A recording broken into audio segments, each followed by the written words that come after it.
This is one module in a 21-part series that the York Group has developed to provide guidance on key elements of a cloud business model, and I would encourage you to spend time going through the rest of the series. Customer acquisition costs are one of the key metrics that SaaS vendors need to monitor and to control. The amount of money you spend getting a new customer to sign up will have a real impact on your cash flow. Customer acquisition costs should include all of the expenses that are incurred during the marketing and sales cycle. It can be easy to underestimate the total costs, but these costs are the investment that you make up front, and if you don't measure it accurately, some of the other metrics become much less meaningful. So many startups underestimate their customer acquisition costs and overestimate their sales projections. It is the main reason so many of them go broke. They simply run out of money. The same is true for traditional software companies that are expanding into the cloud.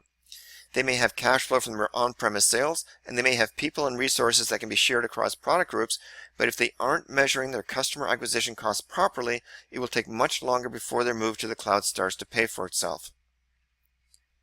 As mentioned, you need to include all of your costs, not just the direct marketing costs, such as AdWords, telemarketing, or search engine optimization. It should include your overhead, salaries, and everything else that goes into sales and marketing. Once you have calculated customer acquisition costs, you can measure the return on this investment against the lifetime value of a client. If you are just starting out, you won't know what the lifetime value is, so you will need to make certain assumptions. But this is also a good exercise to determine the sensitivity to long-term churn. Start out by looking at the return, assuming a 3-year life cycle. If the numbers look bad, see how long the average lifetime has to be. The longer it is, the more likely it is that you're spending too much money on customer acquisition compared to the subscription value. It really is a return on investment analysis, and if it is out of balance, in other words, the return you get over time is too low, you have to adjust your model. The standard equation used by VCs is that the customer acquisition cost should be less than 1/3 of the lifetime value, and the lower this ratio is, the better. The corollary is that your sales and marketing costs should not be more than the first year's revenue. But stop and think about that for a minute.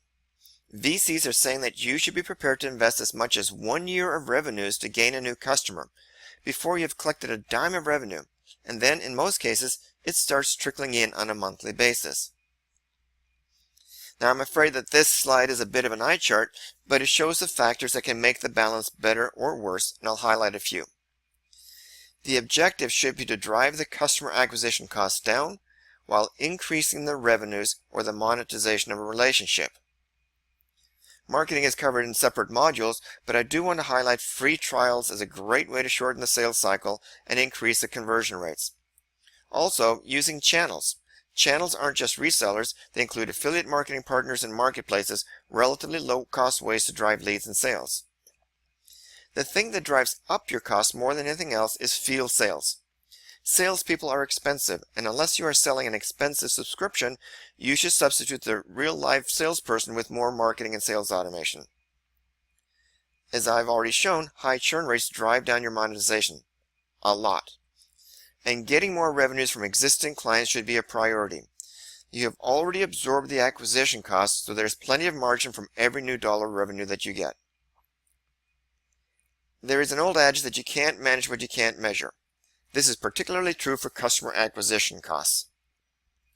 Know exactly what your total cost per lead is. Don't leave anything out. Measure and track your conversion rates. What percentage of your website visitors become raw leads? What percentage of those become qualified leads? And at the end of the day, what percentage of qualified leads actually sign? Have a process of continuous improvement trying to find ways of improving the conversion through the entire sales cycle. Look at the level of touch and the number of touches that are needed. Any human involvement in this process will drive up your costs. The York Group helps ISVs and services companies that want to expand their cloud business. Our website offers a wide range of resources that you can access at no cost. And if there's anything we can do to help you, feel free to give me a call or send me an email.